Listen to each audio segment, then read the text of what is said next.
The name of my company is Produlith. We're located in Montreal, Quebec in Canada.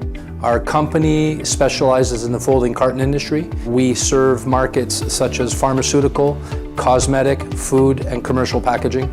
We are a hybrid solution of digital packaging as well as conventional packaging. We started thinking about digital in the fall of 2014. We then proceeded to visiting different manufacturers that make digital packaging presses from the fall 2014, and then made the decision to buy digital packaging press. Xeikon was the best partner for us, primarily because it was a team of specialists that were able to help us understand digital. Having access to management was very, very important to me, and I had great access to the management. You know, going from conventional packaging to digital packaging seems very easy to talk about it, but actually requires a whole different way of thinking of packaging and how to make it.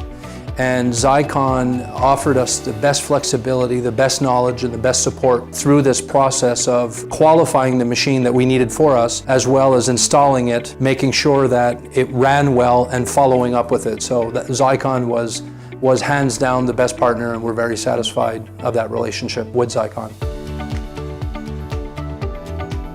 What's interesting, our offer has expanded over the last couple of years. We're definitely offering shorter runs to customers, especially in pharmaceutical. The Xeikon's a very good fit for that because it allows us to do small runs with very little setup time and very little changeover time. We also have found a lot of added value in printing prototypes as well with the Xeikon press, which allows our customer to work with their customers in presenting new products.